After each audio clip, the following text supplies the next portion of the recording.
Exodus 14:1-18. The Lord spoke to Moses, saying, "Tell the Israelites to turn back and encamp before Pi Hahiroth, between Migdal and the sea. You shall encamp facing it, by the sea. Pharaoh will say of the Israelites, 'They are astray in the land. The wilderness has closed in on them.' Then I will stiffen Pharaoh's heart, and he will pursue them, that I may gain glory through Pharaoh and all his host. And the Egyptians shall know that I am the Lord." And they did so. When the king of Egypt was told that the people had fled, Pharaoh and his courtiers had a change of heart about the people, and said, "What is this we have done, releasing Israel from our service?" He ordered his chariot and took his men with him. He took 600 of his picked chariots, and the rest of the chariots of Egypt, with officers in all of them. The Lord stiffened the heart of Pharaoh king of Egypt, and he gave chase to the Israelites. As the Israelites were departing defiantly, the Egyptians gave chase to them, and all the chariot horses of Pharaoh, his horsemen, and his warriors overtook them encamped by the sea, near Pi Hahiroth, before Baal-zephon.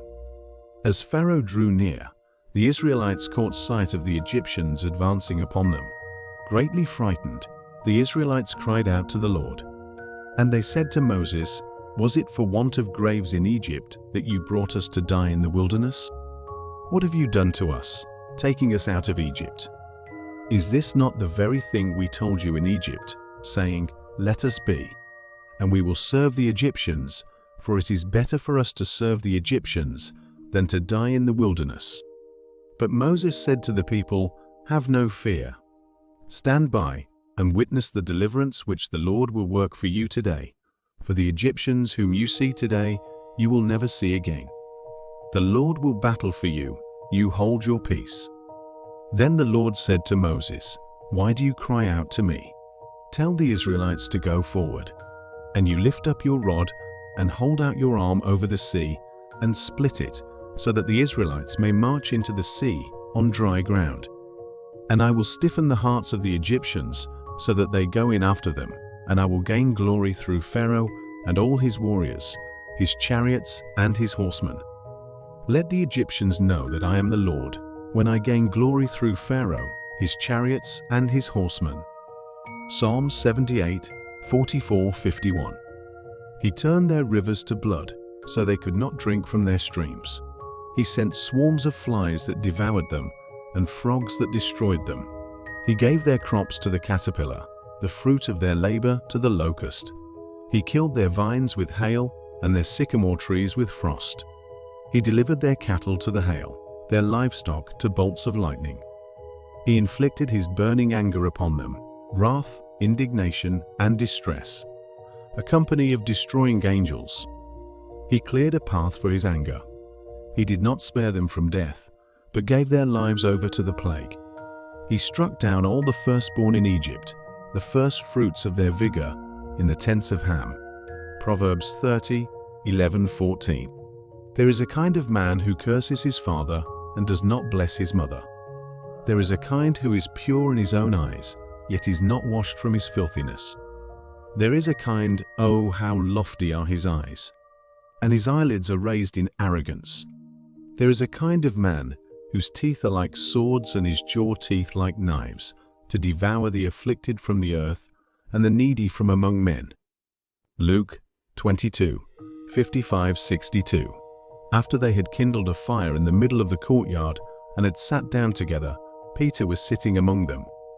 And a servant girl, seeing him as he sat in the firelight and looking intently at him, said, "This man was with him too." But he denied it, saying, "Woman, I do not know him." A little later, another saw him and said, "You are one of them too." But Peter said, "Man, I am not." After about an hour had passed, another man began to insist, saying, "Certainly this man also was with him, for he is a Galilean too." But Peter said, "Man, I do not know what you are talking about." Immediately, while he was still speaking, a rooster crowed. The Lord turned and looked at Peter. And Peter remembered the word of the Lord, how he had told him, "Before a rooster crows today, you will deny me 3 times." and he went out and wept bitterly. John 18:15-27. Simon Peter was following Jesus, and so was another disciple. Now that disciple was known to the high priest, and entered with Jesus into the court of the high priest, but Peter was standing at the door outside. So the other disciple, who was known to the high priest, went out and spoke to the doorkeeper, and brought Peter in. Then the servant girl who kept the door said to Peter, "You are not also one of this man's disciples, are you?" He said, "I am not." Now the slaves and the officers were standing there, having made a charcoal fire, for it was cold, and they were warming themselves, and Peter was also with them, standing and warming himself.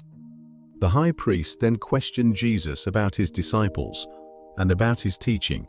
Jesus answered him, "I have spoken openly to the world. I always taught in synagogues and in the temple, where all the Jews come together, and I spoke nothing in secret. Why do you question me? Question those who have heard what I spoke to them. They know what I said." When he had said this, one of the officers standing nearby struck Jesus, saying, "Is that the way you answer the high priest?"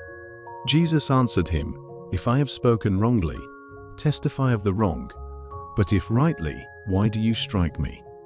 So Annas sent him bound to Caiaphas the high priest. Now Simon Peter was standing and warming himself. So they said to him, "You are not also one of his disciples, are you?" He denied it and said, "I am not." One of the slaves of the high priest, being a relative of the one whose ear Peter cut off, said, "Did I not see you in the garden with him?" Peter then denied it again, and immediately a rooster crowed.